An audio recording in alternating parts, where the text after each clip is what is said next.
Evolution. Man, this was good. This was really good. This card was awesome.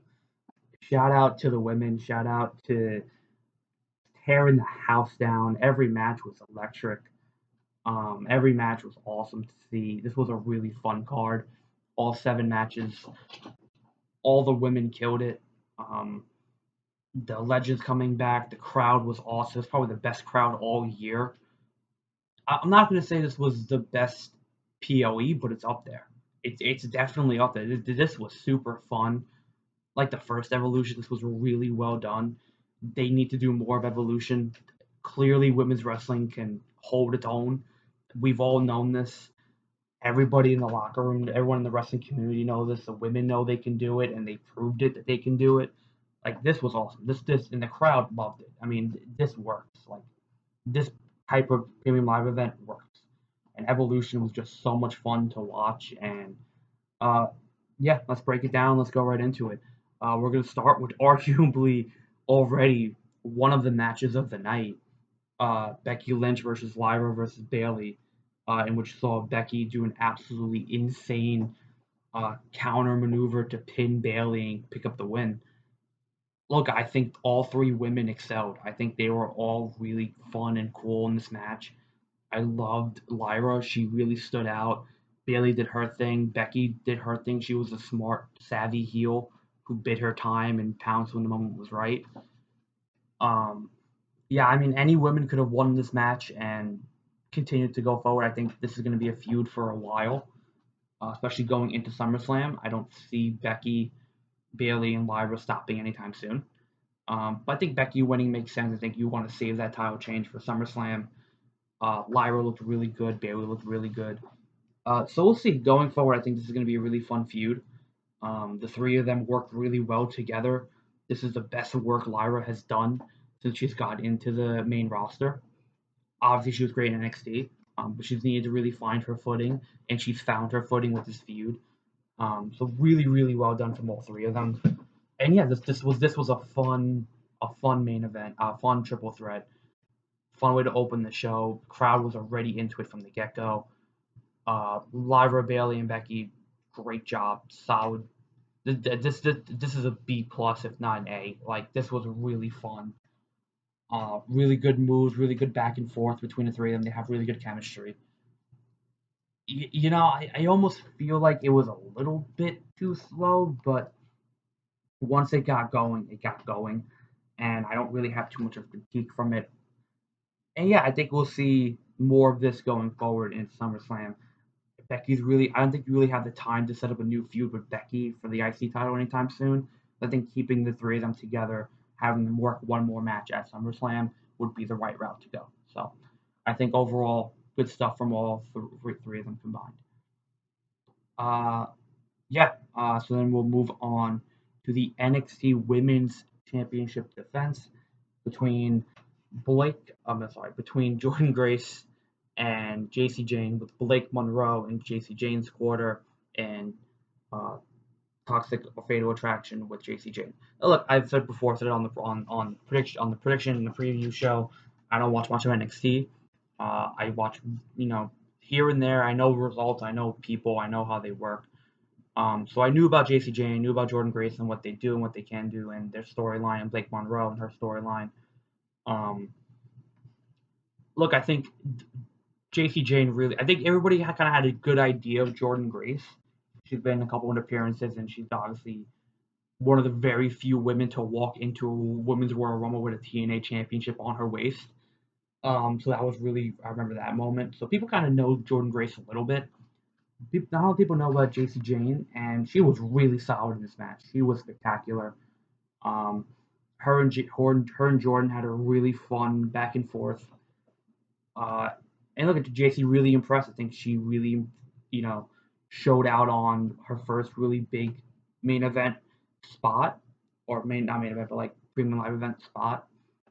Um, and I think I said that I think she would win because of I think Jordan Grace is moving to the main roster.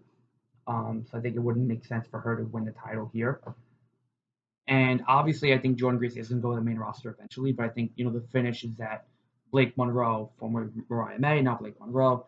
She attacks Jordan with the belt, which allows JC to pick up the win. And Michael Cole obviously does not watch NXT at all because he had no idea. Thought it was an accident. Had no idea that Blake Monroe has been setting this up for a while. But whatever. Um, but yeah, no, this was a super fun match. Blake Monroe turning heel, which we all kind of expected. She's better as a heel. She did her best work in AEW as a heel. Her and Jordan Grace, I guess, will have a. I guess it'll be like Jordan Grace's farewell feud to put over Blake Monroe before going to the main roster. So it makes sense that she would get at least a few more weeks in NXT before moving to Raw or SmackDown. So probably after SummerSlam, we'll see her debut. Um, but overall, like this match was super fun. JC Jane was spectacular in it. Jordan Grace was she's always really good. And it sets up future storylines going forward. We'll see who JC Jane uh, feuds with next. Um, Personally, I don't know. We'll see. I think they can go to a number of different routes. But overall, really fun match. Solid. Again, another solid B plus. They did what they needed to do and more. They really showed out for this. And the heel turn that was done so well, executed so well, apart from what Michael Cole did on commentary to kind of butcher it. But yeah, no, this worked. This worked really well, and overall, this was a fun match to kind of go through and watch. So good work all around from all I guess 5 women if you're going Nixon and if you're including Nixon, Fairley Helen. So overall, good job. And we'll move on to the arguably one of the more surprise matches of the night, the Fatal 4-Way Women's Tag between the Kabuki Warriors, which is Asuka and Kairi Sane, Charlotte Flair and Alexa Bliss, Raquel and Roxanne, the champions, and then Sol Ruka and Zarya for the Women's Tag Team Championships. Raquel and Roxanne pick up the win, which actually kind of surprised me. I thought they were either going to go to Alexa and Charlotte, or my pick was Zaruka, but um, I'm a little bit surprised they decided to do that. I think the division could have used a shakeup, and that getting the belt off of Roxanne and Raquel was going to be the move, and Raquel would kind of move to singles competition, or Roxanne would do that, and it would just it would make a lot more sense. But I don't mind their still champs. I would like them to defend it more. I think this is a clear look. This is a clear look on the division, and how like it's not bad, but it needs a facelift, right? It needs a facelift, and I feel like giving the belts to either Charlotte or Alexa or Soul and Zarya or even the Kabuki Warriors will just kind of elevate, or not elevate, but like reshuffle that division a little bit and allow for more people and faces to kind of show up. Um, because the only named tag team here was the Kabuki Warriors with Kari and Asuka, but whatever. The match itself, though, really fun. All 4 of them, all like or 8 of them had a chance to kind of show off and do what they needed to do. They all kind of had their spots. Asuka and Kari, really had a good job. Uh, Roxanne and Raquel were really fun together. Roxanne's really solid. Raquel's really solid. Zarya and Sol Ruka stole the show. I've always been a fan of Sol Ruka and Zarya. I think they work really well together. I think they both wrestle really uniquely. And Sol's such a great athlete and wrestler. She could do so many great things. And this being her first like real look, people are starting to like really get behind her, and she's really talented. And I really hope one day that she'll get to the main roster and she'll show out because I think she can. But Lexa and Charlotte also were kind of the fan favorites, which it kind of surprised people. The 180 we've done on the 2 of them, of like we don't know where they're going, and now they have a thing that works, and Charlotte has a thing that works. So shout out to Charlotte and Alexa for making it work, and I think Charlotte, it works for her. Obviously she didn't win, and I think that's really surprising to me. Um, but I think her and Alexa going forward are gonna have a real big stake and bring really good star power to this division and allow it to kind of grow and make it better and be more present. I think the worst word, it needs to be more present. I think if you have Alexa and Charlotte in that, you'll get a more represented and present women's tag division, and it would work. Um, but it's up to H to book it, and he has to book it. He has to, that's on him because all four of these tag teams prove that they can work and they can put together a really fun match and a really unique match. And yeah, overall, really really good stuff. Really good tag wrestling too. Like the moment where Charlotte pulls Alexa to save her, and Roxanne and Raquel having unique moves already established. Um, and Zarya and Solberg doing their own things. Like this was a really fun tag match in and of itself. Apart from it being, a lot of teams that are kind of thrown together. So overall, I think this was a fun match to kind of an unexpectedly fun match to watch. And yeah, this has no complaints from me. I watch it again. I watch it all the time. I don't agree with the winner, but I think if we have more women's tag matches going forward and these belts are more present and defended and seen, that I think this division could be really fun to kind of delve and work into. It might even be better than the men's tag division right now if it's done correctly. So we'll move on to the women's championship between Tiffany Stratton and Trish Stratus. How do I want to go about this? I'll first of all say this. I think Trish was phenomenal. I think Trish for not getting in a ring for almost a year was phenomenal. I think you cannot ask more from her. And I think obviously Tiffany handled the bulk of this match, and she didn't guide Trish throughout it, but you could tell she was taking the lead, and she was definitely doing her own thing. And Tiffany's great in the ring. I'm not gonna bash Tiffany at all. She was phenomenal. She's really solid. All her matches are really solid, so she continues to do a great job. But this match was fun. This match was like really interesting. You thought for a minute Trish might get the win, which I would not have put it past WWE to do that, especially what happened later on in the night. But yeah, I think Tiffany winning was pretty standard and pretty simple. I don't hate it. I think it works. I think um, you give Trish a really good match. If this is her last match, it's a good match to go out on. The crowd giving her flowers, which she always deserves for the work she's put in. The icon that she is. So yeah, I think Trish didn't really hold anything back. She didn't need to. Uh, Tiffany didn't hold anything back. She didn't need to. Both of them were fine. Both of them were fun skins. It was a fun match to kind of dissect and walk through and overall be a part of. So overall, good job from both of them combined. Uh, Tiff's probably gonna she's fighting Jade at SummerSlam, so she's already set up for her next match. Um, and we'll see what happens there. I think pretty obvious going to happen there, but I think Tiffany this was a good match on her title run. She thinks she needed a match like this. I think she needed something to kind of show she is a great wrestler, and I think we've kind of lost sight of that during this title reign. She obviously had the match at WrestleMania, which is kind of defining her title reign right now, but she's had a good title reign. She's been a good champion, and she needed a match like this. I think it really has helped her going into SummerSlam with this kind of momentum, and it should be a fun match between her and Jade. And Tiff and Trish is Trish. She do whatever the hell she wants. Trish Stratus. So overall, good stuff. Solid B plus. B plus. Like, so this was fun. This was solid. It was really good.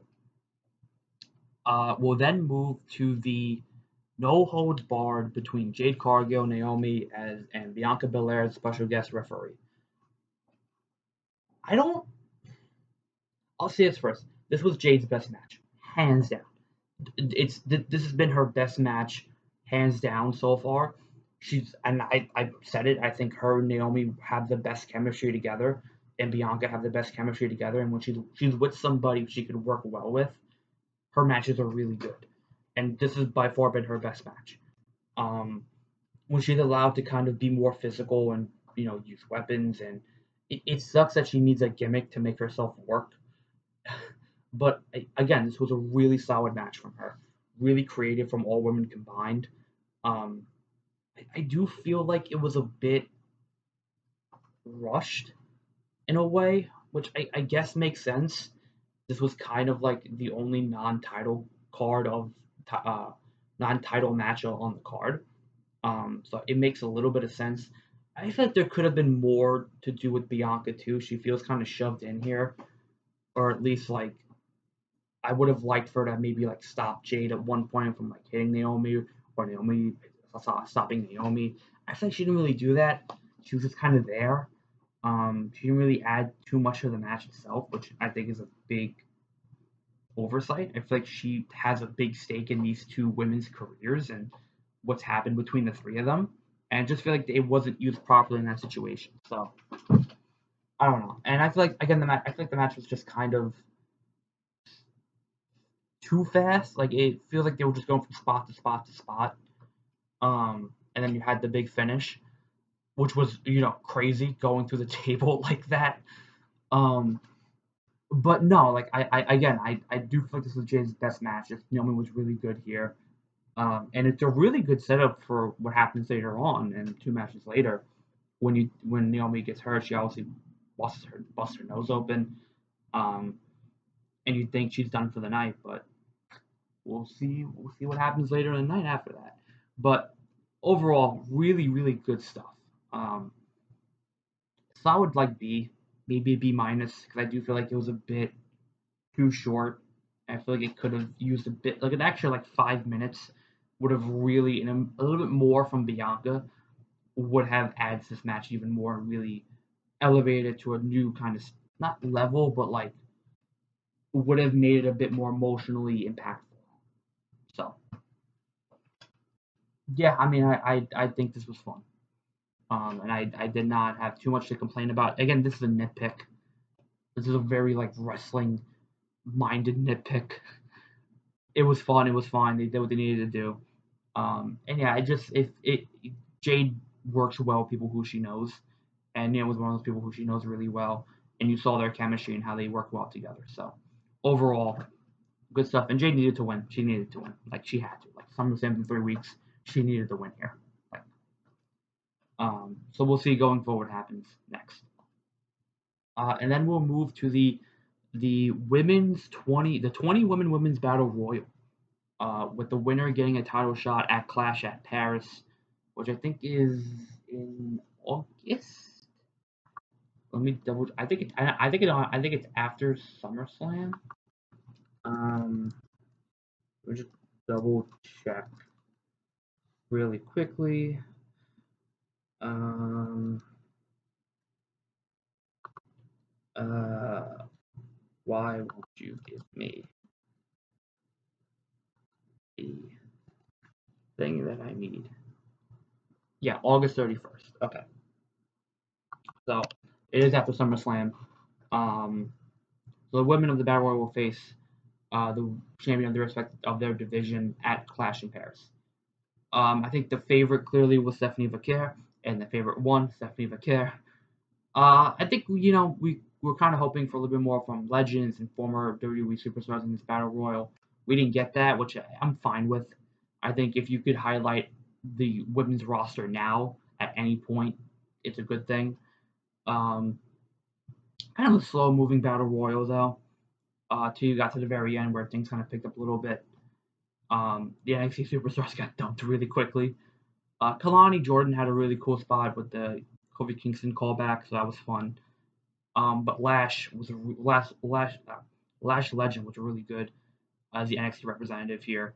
She really showed out and impressed and showed how strong she is. And yeah, overall, she did a really good job. But Stephanie was always going to win. The Devil's Kiss on the apron to dump Lash was super fun. Um, and yeah, I think and Nikki Bella too, being like the one returning legend in this battle royal, was also pretty solid for Spurs that we saw her in. But Stephanie winning was the right call. It's the right move.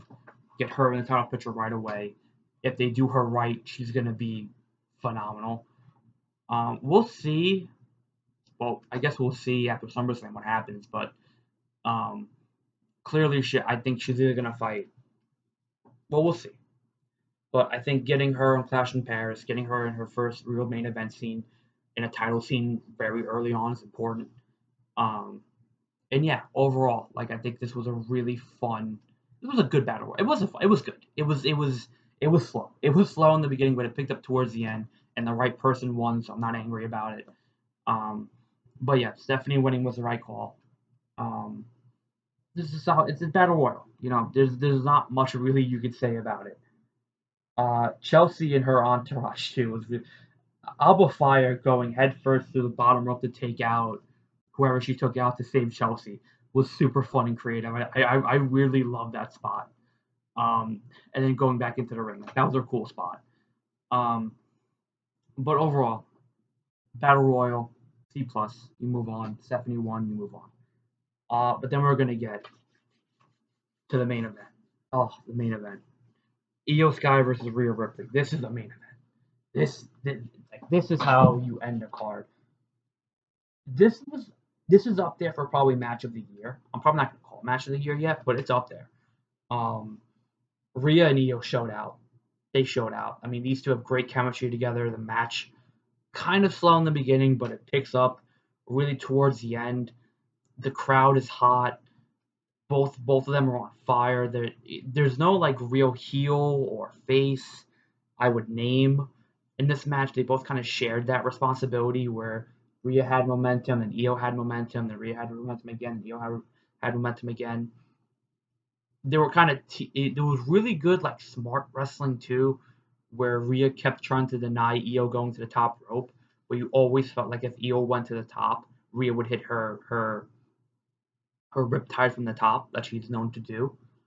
So it was a really cool like mind games in that regard where Io really picked her spots to go to the top when Rhea was down, and Rhea was trying to deny her going to the top, and Io working the ribs in the midsection, and Rhea working the back for their finishers. Really, again, smart, fun wrestling. They're really technical wrestlers, and you've seen it here. The referee spot was kind of fun too. Yeah, if they did have a rematch, it would have to be like a Falls Count Anywhere match. It would be really fun for the two of them. Rhea, I mean, Io jumping off the. It's funny because she's already like 20 feet in the air, and then she jumps so high to get like another 5 feet to just land straight on Rhea. Like she's crazy. I love like you love Io. Like she's just crazy. Um, but the spot in the crowd was fun, and that moment was fun. But then obviously, it was kind of I really didn't know who was gonna win.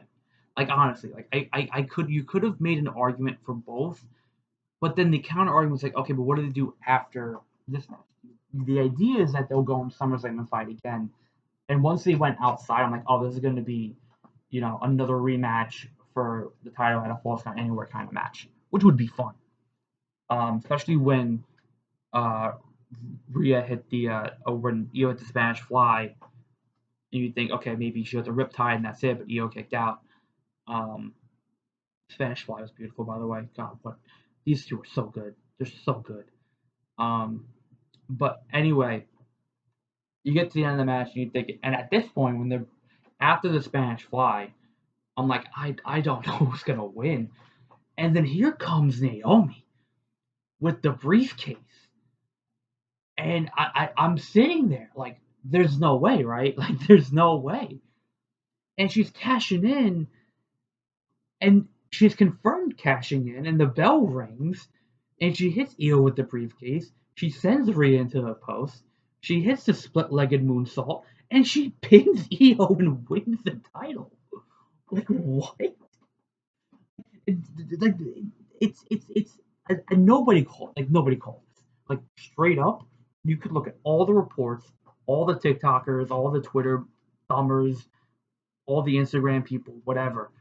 Nobody called this. This is straight out of left field in a good way. Like this is how the Money in the Bank should be. Like it should just be unpredictable and it should be used in this kind of context. Really surprised that he did pull this trigger here, and that he did give Naomi the belt and put her on Raw to work with these women. I genuinely thought she was gonna cash in on Jade at SummerSlam. Like that was my like I thought Jade was gonna beat Tiffany. It was gonna be a hard fought match, but then Naomi would cash in, and she would beat Jade for the title to screw Jade out of the title. Like that's genuinely what I thought. But this is what WWE does. They're full of surprises, and this is the beautiful thing about wrestling. You truly never know what could happen on any given night. It's just so unpredictable. Like this was just so out of left field, and I kind of like it. Like I think it would have been hard to kind of say a rematch for the sake of a rematch, and with no Liv and with Raquel and Roxanne tied up and Stephanie waiting, you needed something new. And I think Naomi gives that, and you could clearly now she could clearly go fight against anybody, and you basically reset the division. Like that's the point. You reset. Like Io and Bria had nobody else to fight. They fought everybody. So you give Naomi the belt, and you kind of like allow this new crop of talent to come through again. Um, I'm upset Io lost because I love Io, but I think for the greater good, for the greater good, I think it does work for the division. We'll see if we get the triple threat at SummerSlam. That might be the case, especially with Rhea. I think Rhea might be on the side of turning heel. She kind of did a little bit, and you saw a little bit, and now she didn't win the belt back. We might see it again. We might see a repeat of it being a fatal four with Bianca being involved and Io and Rhea, and that be the foursome going forward, especially with Liv not being involved in that picture. So I could definitely see that. We'll see. I think you could kind of make the argument for a fatal four way at SummerSlam with Naomi, Bianca, Rhea, and Io, but we'll see. Could be a triple threat, could be one on one. We don't know. I think it can go numerous different routes. But I think the decision to make Naomi go over and have her win the belt really was surprising, but also in a weird way really does work. So overall, really good stuff. The match itself, A plus. The finish, A plus. The surprise factor, A plus. Like it works. It works. I'm totally fine with it. Totally like, no, it wasn't. I wasn't expecting it at all. I think like a lot of people weren't expecting it at all. So a good surprise every now and then is really really cool. Um, but overall, this card, phenomenal, phenomenal card. Like this was honestly. I wish it had more build. I wish it had more time to build up these matches because all these women showed out. They worked with what they had and they made it work really well. Rhea and Io, was the right main event. You could have made Becky, Lyra, and Bayley the main event, and that still would have worked. You could have made the Fatal Four Way be the main event, and that would have worked. Like there were so many really fun, and all these women really showed out. This felt like their WrestleMania, and they proved it. And I really hope we get a Evolution 3 next year. Like we shouldn't have to wait another 6 years for the next Evolution. Like this should be a yearly thing because it worked. It works. The crowd was hot. Arguably, probably the best of United States crowd all year. Um, so the crowd was hot. The venue was hot. The matches were fun. The ending was fun. The venue worked. Like everything went right. Everything went right. You could not ask for a better card. And now we'll move on to SummerSlam. We had this weekend. We had a lot of wrestling this weekend, so we're gonna take a little bit of a break. Obviously, we didn't cover AEW. We didn't cover NXT because usually we don't. We usually maybe we'll do that in the future. We'll see. But we had a big wrestling weekend, so we're taking a little bit of a break. 3 weeks. We'll come back with SummerSlam, and that will be really fun. Two nice SummerSlam, a lot of build up. So we'll see the fallout on Raw and SmackDown in the coming weeks, and we'll go from there. But that's gonna do it. Overall Evolution gets an A plus. I don't care. A plus Evolution. Great job, women. Great job. Do it again. Do it next year, please. Please do it next year. Amazing card. Amazing match. Amazing POE. Saturday main event. We can wait for that. We don't need that. Evolution should have just been by itself. Honestly, this weekend it could have handled it by itself. Honestly. Um, but yeah. So that's gonna do it for me. We'll see you guys next time when we cover SummerSlam.